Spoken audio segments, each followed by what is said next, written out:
Hello friends, I would like to tell you about a holder for arm of electric anchor. The assembly includes a holder with elastic clamp, a ball and socket joint adapter and a T-track mount with a side T-bolt. The design of the holder consists of a bracket, in which the arm of the electric anchor is placed, and an elastic clamp.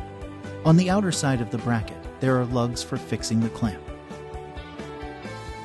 Spline joint between holder and adapter is complete with spring and 7.5 degrees splines washers. The tilt position fixes with a handle nut.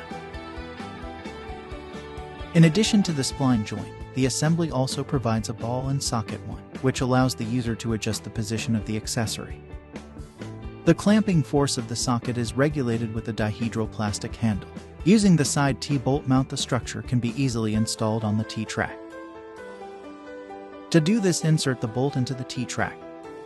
Move the accessory to a convenient place and secure it with a handle nut. The main parts are made of fiberglass-reinforced polyamide. The bracket and the clamp are made of polyurethane. I personally guarantee the high quality of BORIKA products, because I am their creator, inspirer, and active user.